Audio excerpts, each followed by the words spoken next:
और सचमुच में जितना सोचा था उससे कहीं ज़्यादा बढ़िया लग रहा है। बहुत प्यारे लोग हैं यहाँ के और बहुत अच्छा लगा मुझे।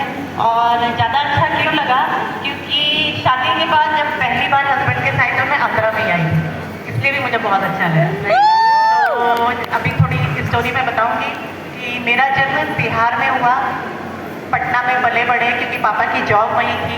तो जहाँ फादर मदर है वही हमारा जन्म स्थान बन गया। तो मुझे बिहार से भी बहुत प्यार है, क्योंकि मेरी 10th तक की पढ़ाई वहीं पे थी, राइट। उसके बाद पापा का ट्रांसफ़र हो गया और यूपी में एक जगह है कानपुर, वहाँ पे वो शिफ्ट हो गए और हम बच्चों को भी उनके साथ आना पड़ा, क्योंकि जहाँ पेरेंट्स हैं वहाँ बच्चे। फिर हमारी आगे की पढ़ाई कानपुर में हुई। और जब पढ़ाई हो रही थी तो हम लोग 4 भाई बहन हैं। मैं सबसे बड़ी हूँ, मेरे से छोटी 2 बहनें हैं और एक छोटा भाई है। तो हम 4 बच्चे और मम्मी पापा, ये हमारा परिवार। जब कानपुर में शिफ्ट हो गए तो 1-2 साल के बाद ही पापा जिस कंपनी में बड़े अच्छे लेवल पे काम करते थे, बहुत बढ़िया से हमारी लाइफ चल रही थी, तो उनको पता चला कि उनकी कंपनी बंद होने जा रही है। सबको पहले से ही बता दिया गया। तो जब घर में पता चला तो घर में थोड़ा टेंशन का माहौल हो गया। आप सोच सकते हैं कि एक अर्निंग मेंबर की अगर जॉब चली जाए तो क्या हो सकता है, राइट।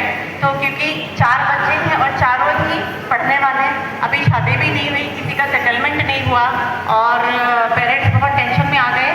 तो मेरे भाई बहन तो छोटे थे, लेकिन मैं उस समय 12th में थी। तो 12th के बच्चे को काफ़ी समझ होती है। तो घर में जब इस तरह की बातें हुई तो मुझे भी अच्छा नहीं लगा कि मम्मी पापा भी टेंशन में हैं। लेकिन बच्चे तो बच्चे होते हैं, बचपन से ही ड्रीमर होते हैं, उनको पता नहीं होता पेरेंट्स के पास कितने पैसे हैं। तो उनकी ना बहुत सारी डिमांड होती है ना, इच्छाएं होती हैं, मुझे ये चाहिए, वो चाहिए, ऐसा ड्रेस चाहिए, वैसा गेम चाहिए। तो हम लोग जब डिमांड करते थे तो मेरी मम्मी एक ही चीज़ बोल के डरा देती थी कि अगर ज़्यादा डिमांड की तो हम सबको वापस गांव में जाके रहना पड़ेगा। और वो जैसे ही ये बोलती थी हम डर जाते थे, क्योंकि गांव में सिर्फ वेकेशन के लिए जाओ तो मज़ा आता था, 10 दिन, 15 दिन, 1 महीना। लेकिन लाइफ टाइम वहाँ रहे तो कुछ वहाँ पे फैसिलिटीज़ नहीं थी, उस समय लाइट नहीं होती थी प्रॉपर। तो वो सोच के हम लोग डर जाते थे। तो फिर हम बोलते थे ठीक है भाई, डिमांड नहीं करो, यहीं रहेंगे, कानपुर में ही रहेंगे, क्योंकि सब फ्रेंड्स वहीं हैं हमारे, तो छोड़ के जाना भी नहीं चाहते थे। तो ये चीज़ आई, तो वहाँ से मुझे एक चीज़ समझ में आया कि अगर पापा के पास एक दूसरी इनकम भी होती तो आज इतनी प्रॉब्लम नहीं होती। एक इनकम पे डिपेंडेंट थे, एक अर्निंग मेंबर था घर में, इसलिए ये सिचुएशन आई। सही बात है।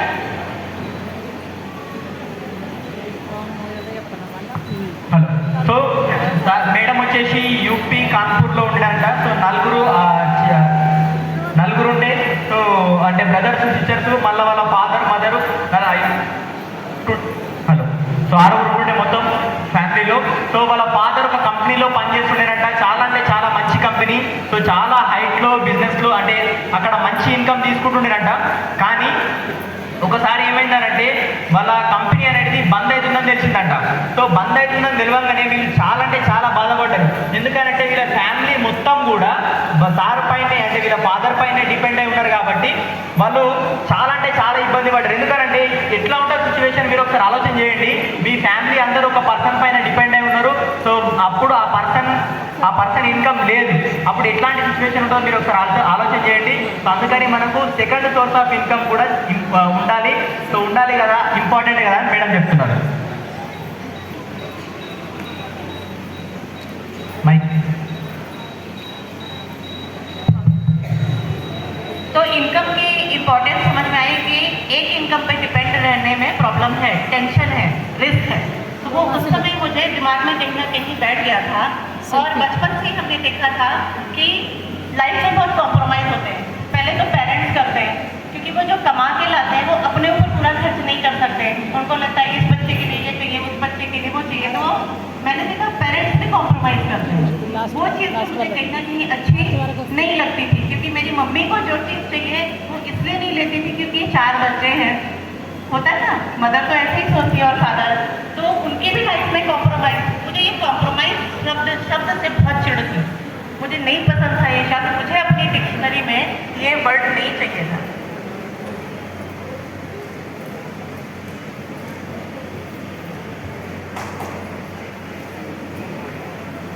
హలో. సో మేడము సో ఇట్లా ఒకటే ఇన్కమ్ పైన డిపెండ్ అయి ఉండడం చాలా ఇబ్బంది. సో చాలా ఇబ్బంది ఫేస్ చేయాల్సి వస్తుండే. సో ప్రతి దాంట్లో ప్రతి చిన్న విషయంలో కాంప్రమైజ్ అనేది అవుతుండే. సో మేడం ఒక డిసైడ్ ఏంటంటే నా లైఫ్లో నా డిక్షనరీలో అసలు ఈ కాంప్రమైజ్ అనే పదమే ఉండొద్దు. సో దానికోసం నేను ఎప్పుడు ఆలోచన చేస్తుండే. ఎందుకంటే ఒక్క ఇన్కమ్ పైన డిపెండ్ అయి ఉంటే ఈ లైఫ్ మొత్తం కూడా ఇట్లనే కాంప్రమైజ్ అవుతుంది. సో అందుకని ఒకటే ఇన్కమ్ పైన డిపెండ్ అయి ఉండొద్దు. సో లైఫ్ అనేది కాంప్రమైజ్ కాకుండా ఉండాలి అని అంటే ఖచ్చితంగా మనం ఈ ఒకటే ఇన్కమ్ కాకుండా సెకండ్ సోర్స్ ఆఫ్ ఇన్కమ్ కూడా కంపల్సరీ ఉండాలని డిసైడ్ అయ్యారు మేడం.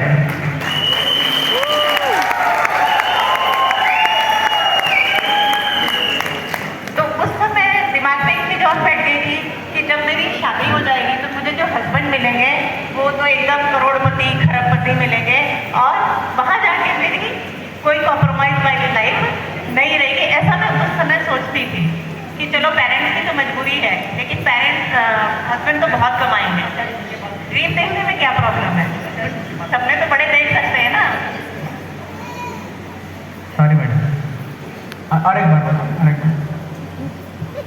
और एक बार तो उसी समय से मेरे दिमाग में एक चीज़ बैठ गई थी कि मुझे फ्यूचर में कॉम्प्रोमाइज़ नहीं चाहिए, इसलिए मैं ऐसा सोचती थी कि जब मेरी शादी जिससे भी होगी तो वो बहुत करोड़पति होगा, राइट, और वहाँ पे कॉम्प्रोमाइज़ नहीं होगा और सपने बड़े बड़े देखते थे, लाइफ ऐसी होगी वैसी होगी, मतलब जो होते हैं ना कल्पना लोक में, है ना, उस समय की एज भी ऐसी होती है, हम बड़ा सोचते हैं, राइट। तो మేడం ఒకటే డిసైడ్ అయిందంట, నేను నా లైఫ్లోకి ఎవరైతే నా లైఫ్ పార్ట్నర్ వస్తారో వాళ్ళు కరోడ్పతి అయి ఉండాలా, నెక్స్ట్ ఆయనకు చాలా పెద్ద డ్రీమ్స్ ఉండాలా. సో అట్లాంటి వ్యక్తిని నేను నా లైఫ్లోకి ఊహించుకున్నా. అట్లా నేను కలలు కంటుండి ఆ ఏజ్లో ఆ టైంలో, ఎందుకంటే ఆ టైంలో అట్లా ఉంటుంది కాబట్టి. సో నేను అట్లా నా భర్త ఎవరైతే ఉన్నారో నా లైఫ్ పార్ట్నర్ అట్లా చాలా కరోడ్పతి అయి ఉండాలి, చాలా పెద్ద డ్రీమ్స్ ఉండాలి అని అనుకున్నది మేడం. तो इस तरीके से हम सबकी लाइफ चल रही थी, कभी कॉम्प्रोमाइज थे, चैलेंजेस थे बहुत सारे, तो इसी तरह एजुकेशन होती रही। तो 4 भाई बहनों में सबसे बड़ी थी मैं, और मेरा जो मन था वो था सिंगिंग के फील्ड में जाने का, बट मेरे पेरेंट्स को पसंद नहीं था, तो इसलिए वो सपना मुझे छोड़ना पड़ा, राइट।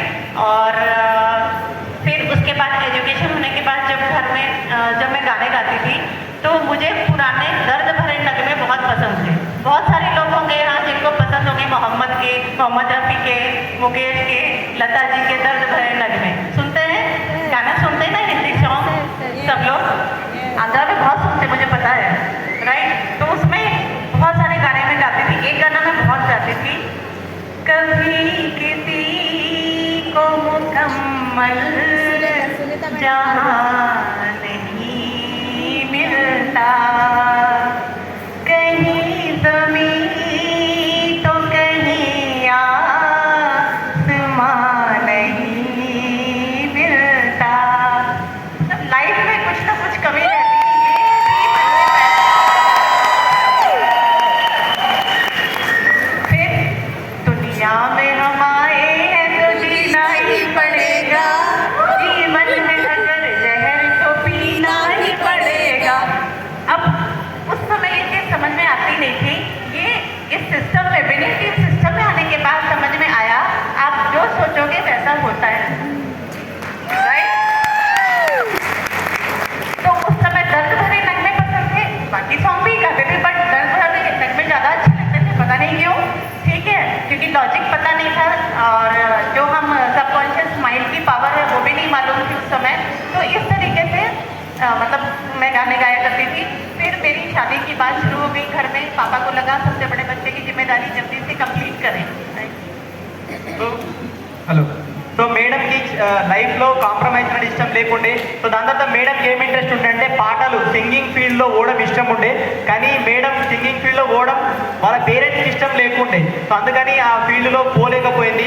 సో అట్లా మేడం పాటలు పాడుతుంది ఏంటంటే, ఇప్పుడు ఆ పాట పాడి నేను వినిపించలేను, కానీ మేడం పాడుతున్నది ఏంటంటే, సో మనం ఈ జీవితంలోకి వచ్చినాము, ఖచ్చితంగా కంపల్సరీ మనము ఈ కాంప్రమైజ్ అనేది కంపల్సరీ మన జీవితంలో ఉంటాయి. నెక్స్ట్ వచ్చేసి ఇక మనం ఈ భూమి మీదకి వచ్చినాం కాబట్టి ఖచ్చితంగా తాగాల్సిందే, తినాల్సిందే. అట్లా మనకు మేడం అనేది ఏంటంటే, మేడంకి పాటలలో చాలా అంటే చాలా ఇంట్రెస్ట్ ఉండే, కానీ ఆ ఫీల్డ్లోకి వెళ్ళలేకపోయింది వాళ్ళ పేరెంట్స్కి ఇష్టం లేకపోవడం వల్ల. तो इस तरीके दीपांशु हो गई और डॉक्टर साहब के साथ 99 में मेरी शादी हो गई और बहुत सारे सपने लेके मैं अपने बैग में भर के आई उनके साथ। और शादी का 1-2 महीना तो बहुत ही अच्छा बीता, नहीं लग रहा था जैसे स्वर्ग मिल गया, क्योंकि हस्बैंड की जॉब इंडियन एयरफोर्स में, तो ये बहुत प्राउड की बात थी मेरे लिए और मेरी फैमिली के लिए। तो और हस्बैंड भी बहुत अच्छे मिले बाय नेचर, बहुत कोऑपरेटिव थे। लेकिन 1 महीने के बाद क्या हुआ वो आपको इस स्टोरी में बताया कि मदर इनकी पहले से ही नहीं थी जब वो 10th क्लास में थे, और फादर 1 महीने के बाद ही, शादी के 6 महीने बाद सॉरी, वो चले गए इस दुनिया से। और इनके 3 छोटे भाई बहनों की जिम्मेदारी हमारे ऊपर आ गई और मैं 3 बच्चों की मम्मी बन गई, क्योंकि वो रिस्पॉन्सिबिलिटी मुझे भी निभानी थी। तो इस तरीके से शादी के बाद जो सोचा था ऐसा कुछ नहीं हुआ, जो नहीं सोचा था वो होना स्टार्ट हो गया।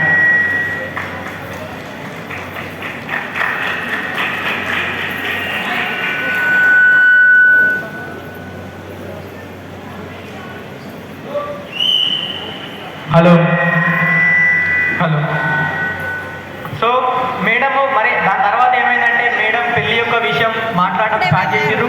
సో పెళ్లి విషయం మాట్లాడడం స్టార్ట్ చేసిన తర్వాత అప్పుడు సార్ పరిచయం అయ్యిండు. సో సార్ అంటే మేడంకి కూడా చాలా గొప్పగా అనిపించింది, ఎందుకంటే ఒక ఎయిర్ ఫోర్స్ ఉన్న వ్యక్తిని పెళ్లి చేసుకోవడం, మ్యారేజ్ చేసుకోవడం చాలా అంటే చాలా మంచిగా అనిపించింది. కానీ జాబ్ అయితే ఉంది, కానీ లైఫ్ అనేది ఫస్ట్ ఒక 6 నెలల వరకు మంచిగా ఉంది. కానీ దాని తర్వాత 6 నెలల తర్వాత ఎప్పుడైతే సార్ వాళ్ళ ఫాదర్ చనిపోయిండో దాని తర్వాత లైఫ్ అనేది చాలా అంటే చాలా ఇబ్బందులు ఉంటాయి ఫైనాన్షియల్గా. సో అట్లా సో ఈ జాబ్ ఉన్నప్పటికీ కూడా వాళ్ళ లైఫ్ అనేది మొత్తం కాంప్రమైజ్తోనే ఉంటుండే అని చెప్తున్నాను మేడం. तो इस तरीके से शादी के बाद लाइफ शुरू हुई। तो मैंने भी बोला हस्बैंड ने जो प्रॉमिस किया है बच्चों के साथ, फैमिली के साथ, तो वो मुझे भी निभाना है, क्योंकि मेरी फैमिली मेरे संस्कार ऐसे नहीं थे कि आप रिस्पॉन्सिबिलिटी से दूर भागो। तो हमें बचपन से सिखाया गया था खूब हार्डवर्क करो, क्योंकि अपने पेरेंट्स को भी वही करते देखा था। और जो भी रिस्पॉन्सिबिलिटीज फैमिली में होती है उसको पूरे मन से, दिल से निभाना चाहिए, तभी परिवार आगे बढ़ता है और परिवार में सुख शांति रहती है। तो ये चीज़ें शिक्षा लेके फिर मैंने साथ दिया इनका, और साथ देने के बाद फिर लाइफ में छोटे छोटे बड़े बड़े बहुत सारे कॉम्प्रोमाइज आने स्टार्ट हो गए इनकम को लेके, राइट। क्योंकि अगर घर में इनकम कम है और इतने सारे लोग खर्च करने वाले हैं तो सपने तो किसी के भी पूरे नहीं होंगे। जो जरूरी डिमांड होती थी, जरूरी चीज़ें होती थी, वो भी नहीं हो पाती थी। సో అంటే ఇప్పుడు మేడము ఒక కమిట్మెంట్ ఇచ్చింది సార్కు, నేను నీతోనే ఎప్పటికుంటాను, నీతోనే ఉంటాను, ఎన్ని కష్టాలు వచ్చినా సుఖాలు వచ్చినా నీతోనే ఉంటాను, ఫ్యామిలీ అందరం కలిసి మనం ఉందామని మేడము. ఎందుకనంటే ఎందుకు ఈ విషయం చెప్పిందంటే మేడం వాళ్ళ సంస్కారం కూడా మంచిగా ఉంటుండే. ఎందుకంటే అరే ఇప్పుడు కష్టాలు వచ్చినాయి కదా అని వెళ్ళిపోవడం అట్లా కాకుండా మంచి సంస్కారం ఉంటుండే. కాబట్టి వాళ్ళ ఫ్యామిలీలో కూడా కష్టపడము, అందరితో కలిసి ఉండడం, ఇవి నేర్పించింది. కాబట్టి ఎన్ని కష్టాలు వచ్చినా కానీ తట్టుకొని నిలబడగలిగారు, వీళ్ళిద్దరు కలిసి ఉండగలిగారు. తర్వాత ఎన్నో కాంప్రమైజ్ వచ్చినాయి. ఎందుకనంటే సంపాదించే వ్యక్తులు ఒకరు, ఖర్చు పెట్టే వాళ్ళు నలుగురు అయితే ఖచ్చితంగా లైఫ్ అనేది కంపల్సరీ ఫ్యామిలీలో కాంప్రమైజెస్ అనేది ఉంటాయి. సో అందుకని లైఫ్ కూడా మొత్తం కాంప్రమైజ్తోనే ఉంటుండే అని చెప్తున్నారు. तो शादी के पहले जो मैं सोचती थी मुझे शादी के बाद कॉम्प्रोमाइज़ नहीं चाहिए, मुझे वही सबसे ज़्यादा मिलने लगा। तो एक 6 महीने के अंदर ना ऐसा लगने लगा कुछ तो गलत हो रहा है लाइफ में। ऐसी लाइफ तो सोची नहीं थी। कदम कदम पे कॉम्प्रोमाइज़। अभी हस्बैंड से कुछ चीज़ डिमांड करो तो वो बोलते थे पैसे नहीं है। फिर मुझे शुरू में तो बहुत खराब लगता था, कई बार रोना भी आ जाता था, लेकिन वो मुझे भी समझ में आता था कि उनकी पॉकेट का साइज छोटा है, दिल तो बहुत बड़ा है। वो देना तो बहुत चाहते हैं, सबके लिए करना चाहते हैं, राइट। हर हस्बैंड अपनी वाइफ को रानी की तरह रखना चाहता है, लेकिन प्रॉब्लम होती है पॉकेट के साइज की। तो धीरे धीरे मैंने एक्सेप्ट कर लिया कि ज़िंदगी इसी को बोलते हैं और ज़िंदगी अब ऐसे ही चलने वाली है। जो सपने देखे थे थोड़ा थोड़ा उनको छोड़ना शुरू कर दिया कि अब वो पूरे नहीं होंगे जो है। क्योंकि मम्मी ने एक और चीज़ सिखाई थी पेरेंट्स ने कि जितनी चादर हो उतने ही पैर फैलाओ। సో ఇక్కడ మేడము ఇంతకుముందుకు ఏదైతే కాంప్రమైజ్ వద్దని అనుకున్నదో అదే కాంప్రమైజ్లు వాళ్ళ జీవితంలో ఎక్కువైనాయి. అదే కాంప్రమైజ్లు వాళ్ళ జీవితంలో ఇంకా ఎక్కువ అవడం వల్ల మేడం ఏమనుకున్నదంటే సో జీవితం అనేది ఇట్లా ఉంటుంది అంతే ఇక. సో మనం ఈ జీవితాన్ని మనం ఏం చేయలేము, కంపల్సరీ జీవితం అంటే ఇట్లనే ఉంటుంది. సో దాని తర్వాత లైఫ్లో కూడా మేడం ఏమైందంటే ఏవైతే పెద్ద పెద్ద కళలు కనడం ఇంతకుముందు కుంటుండేనో ఆ కళలు కనడం అనేది మానేసి సో ఆ కళలన్నింటినీ పక్కన పెట్టి సో జీవితం ఎట్లుందో అట్లా జీవితం గడిపించడం స్టార్ట్ చేసింది. ఎందుకంటే మనం అనుకుంటారు, చాలా మంది అంటారు కదా ఎంత తాపు ఉన్నదో అంతవరకే కాలు తాపాలని. సో అట్లా జీవితం అనేది మొత్తం కూడా కాంప్రమైజ్ అయిందని చెప్తుంది.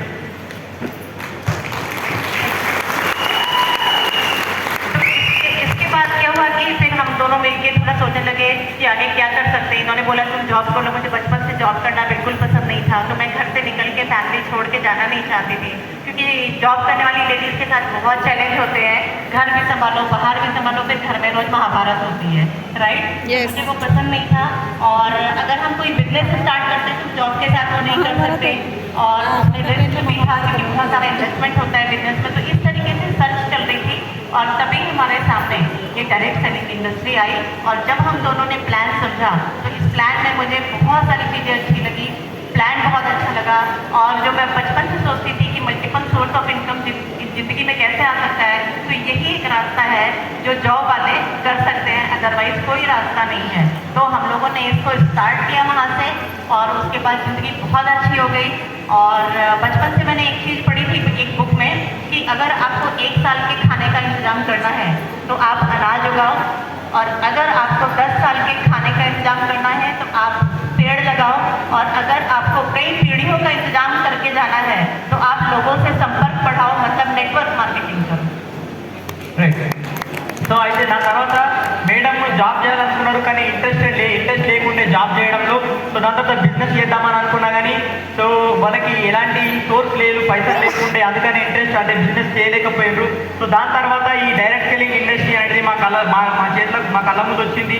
సో అప్పుడు అనిపించింది మల్టిపుల్ సోర్స్ ఆఫ్ ఇన్కమ్, అంటే రెండో తరహా ఇన్కమ్ కూడా మనకు వస్తే బాగుంటుందని అనిపించి అప్పుడు ఈ బిజినెస్ని మంచిగా అనిపించి చేయడం స్టార్ట్ చేయడం వల్ల లైఫ్ అనేది చాలా అంటే చాలా హ్యాపీగా అయింది, చాలా మంచిగా జీవితం అనేది గడుస్తున్నది. సో ఒక మేడం ఒక బుక్లో విన్నదంట, ఏంటంటే ఒకవేళ మనం ఒక సంవత్సరం వరకు మన జీవనం గడపాలంటే అయితే మనం ఒక వరి పంట వేసినాం అనుకోండి, అప్పుడు ఒక సంవత్సరం వరకు మనం తినొచ్చు. ఒకవేళ మనం 10 సంవత్సరాల వరకు మన జీవితాన్ని మేనేజ్ చేసుకోవాలంటే మనం ఒక చెట్టు పెట్టాలి. అదే ఒకవేళ మనం నెక్స్ట్ తరం కూడా బతకాలి అని అంటే మనం ఏం చేయాలంటే, నెక్స్ట్ తరం కూడా బతకాలంటే మనం నెట్వర్క్ మార్కెటింగ్ చేయాలి అని చెప్తున్నది మేడం. నెక్స్ట్ తరం కూడా బతకాలంటే और इस तरीके से वेस्टीज और विनिंग के जबरदस्त कॉम्बिनेशन के साथ हम आगे काम करते गए, बढ़ते गए, और आज आप लोगों के सामने इतने बड़े मंच पर खड़े हैं।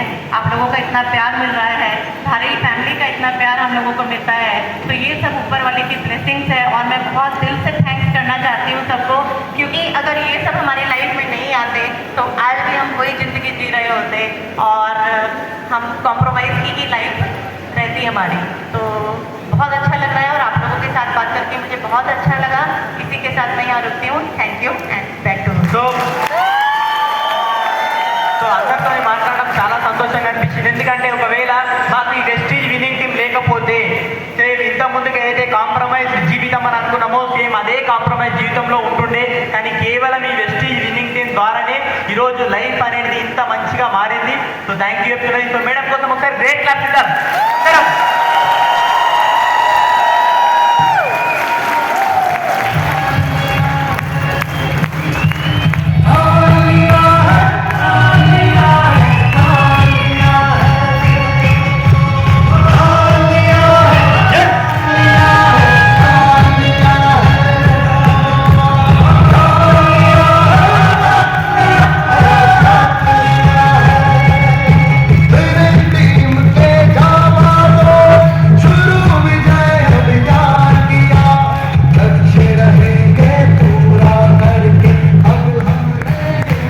Clap for